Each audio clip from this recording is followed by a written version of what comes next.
Cerita tentang Ondal dan Putri Pyeonggang berasal dari legenda rakyat Korea secara turun-temurun, berlatar belakang kerajaan Goguryeo. Goguryeo adalah salah satu dari 3 kerajaan yang berkuasa di semenanjung Korea sekitar tahun 30 sebelum Masehi. 3 kerajaan tersebut ialah Goguryeo, Silla dan Baekje. Yang dimaksud legenda adalah cerita rakyat tentang terjadinya suatu peristiwa dan tempat pada masa lampau sehingga benar-benar dianggap terjadi meskipun tidak memiliki bukti dan diceritakan secara turun-temurun. Legenda Ondal dan Putri Pyeonggang adalah cerita rakyat Korea tentang bagaimana 2 orang yang saling mencintai, terlahir dari 2 kasta yang berbeda. Putri Pyeonggang adalah putri sulung dari Raja Pyeongwon di kerajaan Goguryeo. Sang putri memiliki adik laki-laki bernama Yang Kang putra mahkota Goguryeo. Sedangkan Ondal adalah seorang anak laki-laki yang berasal dari keluarga miskin, ia tinggal bersama ibunya di gubuk. Sebagai anak tunggal dari ibunya yang seorang janda dan buta, ia mencari makan dengan berburu di hutan. Ondal sangat sayang dan berbakti kepada ibunya. Hasil buruannya dari hutan dibawanya kepada ibunya dan dimasaknya agar ibunya bisa memakan hasil buruannya. Pada suatu hari, Raja membawa ratu dan kedua anak mereka yaitu, Putri Pyeonggang dan Pangeran Yang Kang keluar istana menggunakan tandu dan diiringi oleh para pengawal istana. Raja ingin melihat kehidupan rakyatnya di luar istana. Tiba-tiba, ada seorang pemuda yang menghalangi perjalanan rombongan yang membawa raja. Pemuda itu adalah Ondal. Ondal sangat takjub melihat tandu dan rombongan raja yang sedang berjalan. Ia pun dipukul oleh para pengawal raja. Melihat hal itu, raja turun dari tandu dan menghentikan kejadian itu. Raja menghampiri pemuda itu dan menanyakan namanya. Pemuda itu pun menjawab raja dengan gugup dan mengatakan bahwa namanya adalah Ondal. Putri Pyeonggang dari tandu belakang, membuka jendelanya dan mengamati apa yang sebenarnya terjadi. Ia pun menatap wajah Ondal dan itulah awal perjumpaan antara Ondal dan Putri Pyeonggang. Ondal dan ibunya sangat terkenal di depan rakyat sebagai keluarga yang miskin di daerah itu, sehingga semua orang mengenalinya. Di dalam istana, Putri Pyeonggang sangat dididik sebagaimana keluarga bangsawan pada umumnya. Putri Pyeonggang belajar menulis, membaca, menjahit, serta strategi memanah dan juga berperang melawan musuh. Pada suatu hari, ketika sang putri belajar menjahit, tangannya tertusuk jarum, lalu ia pun menangis dengan keras. Ketika ayahnya, Raja Pyeongwon mendengar bahwa putrinya tidak berhenti menangis, raja mengancam akan menikahkan Putri Pyeonggang dengan Ondal. Mendengar perkataan ayahnya, putri pun berhenti menangis. Namun, ketika Putri Pyeonggang semakin dewasa, ia selalu mengingat perkataan ayahnya yang akan menikahkannya dengan Ondal. Setelah Putri Pyeonggang dewasa, Raja dan Ratu berniat untuk menikahkan Putri Pyeonggang dengan pangeran dari kerajaan tetangga. Namun sang putri menolak, ia pun mengatakan bahwa ia ingin dinikahkan dengan Ondal, sebagaimana yang dijanjikan ayahnya pada waktu ia menangis tertusuk jarum jahit. Ondal adalah pemuda miskin yang dia lihat dari jendela tandu, pada waktu sang putri masih kecil. Mendengar permintaan Putri Pyeonggang, Raja terkejut dan berkata bahwa janjinya untuk menikahkan putri dengan Ondal hanyalah bercanda. Tetapi Putri Pyeonggang ingin tetap dinikahkan dengan Ondal, dan berkata bahwa ayahnya adalah raja yang tidak adil karena tidak menepati janjinya. Mendengar perkataan putrinya, raja pun mengusirnya keluar dari istana. Dengan bekal yang sangat sedikit berupa hiasan emas di rambut dan tangannya, Putri Pyeonggang mencari gubuk tempat tinggal Ondal dan ibunya. Akhirnya ia pun menemukannya. Putri Pyeonggang pun menyatakan maksud kedatangannya, bahwa dia ingin dinikahkan dengan Ondal.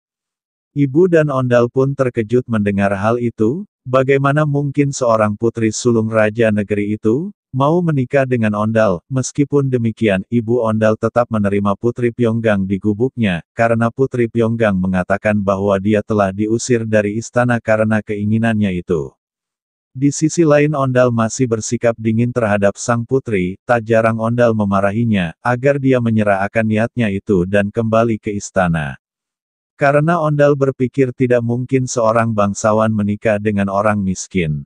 Putri Pyonggang tak menyerah, di gubuk itu ia belajar memasak, mencuci, dan mencari makanan di hutan.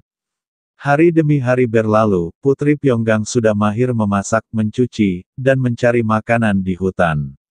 Akhirnya Ondal menjadi luluh dan bersedia menikahi Putri Pyonggang. Dan mereka pun menikah dengan upacara sederhana di gubuk Ondal. Setelah menikah, Putri Pyonggang mengajari Ondal menulis, membaca, dan menyusun strategi memanah dan berperang, agar kelak Ondal bisa menjadi prajurit kerajaan, seperti yang diinginkan Putri Pyonggang. Beberapa bulan berikutnya, Ondal mengikuti perlombaan berburu di hutan sebuah gunung yang telah menjadi tradisi di negeri itu. Tidak ada perbedaan kasta, semua orang termasuk Raja Pyongwon ikut berbaur dengan rakyat dan berburu di hutan gunung tersebut. Pada saat berburu, Raja mengamati sekelilingnya, dan ia berhenti seketika dan takjub melihat seorang laki-laki yang ikut dalam lomba berburu tersebut, karena laki-laki itu memiliki strategi memanah yang bagus untuk menangkap buruannya.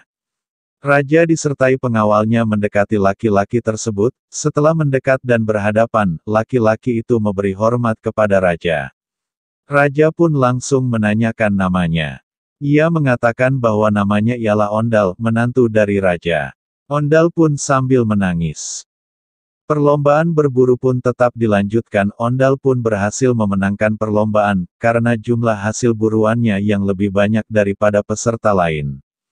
Keesokan harinya, Raja datang ke gubuk Ondal dan istrinya Putri Pyonggang. Raja melihat putrinya lesu dan kurus. Raja pun menangis melihat keadaan Putri Pyonggang dan menyesal telah mengusirnya dari istana. Raja menyuruh Ondal dan Putri Pyonggang tinggal di istana. Ibu Ondal pun dibawa ke istana. Mereka bertiga mendapat kehidupan yang layak. Segala harta milik Ondal dan istrinya seperti sawah, sapi dan tanah, dikelola oleh pegawai kerajaan. Setelah tinggal di istana, Raja mengangkat Ondal menjadi prajurit kerajaan. Atas ketangkasan dan keberaniannya, tak lama kemudian ia diangkat menjadi kapten. Ia dan para prajurit lain pun berhasil memenangkan peperangan, serta merebut kembali wilayah kerajaan yang pernah direbut oleh musuh. Setelah Raja Pyongwon meninggal, beliau digantikan oleh putra mahkota Yang Kang. Raja Yang Kang adalah adik laki-laki dari Putri Pyonggang istri Ondal. Raja Yang Kang mengangkat jabatan Ondal menjadi jenderal.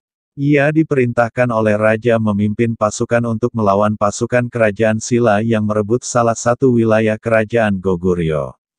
Jenderal Ondal pun berjanji bahwa ia tidak akan pulang, sebelum berhasil merebut kembali tanah pusaka milik kerajaan mereka yang telah direbut oleh kerajaan Silla. Namun sungguh naas malang, menimpa Jenderal Ondal. Ia gugur dalam pertempuran. Terkena panah dari musuh, ia pun jatuh dari kudanya ke tanah. Salah seorang kapten segera menghampirinya dan menopang kepalanya, dengan raut wajah yang sedih. Sebelum kematian penuh menjemputnya, semangatnya tak kunjung pudar untuk memenangkan peperangan.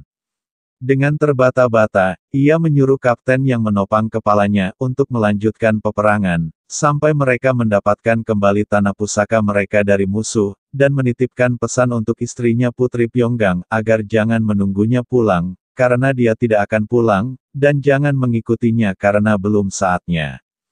Para prajurit membawa mayat Ondal ke istana. Sesampainya di istana, Putri Pyonggang yang menantikan kepulangan suaminya Ondal menangis dengan keras, karena didapatinya Ondal sudah tiada. Setelah upacara untuk Jenderal Ondal selesai dilakukan, para pegawai yang mengangkat peti mati Ondal berniat membawanya keluar pintu istana dan menguburkannya. Namun peti itu tidak dapat diangkat dan sangat berat. Melihat kejadian itu, Putri Pyonggang membuka jubah luarnya dan menutup peti Ondal dengan jubah itu, dan berkata, segala sesuatu sudah direncanakan, hidup dan mati sudah diatur. Setelah mengucapkan perkataan itu, Putri Pyonggang memerintahkan para pengawal mengangkat peti dan mereka pun bisa mengangkatnya sampai keluar pintu istana dan pintu istana pun tertutup.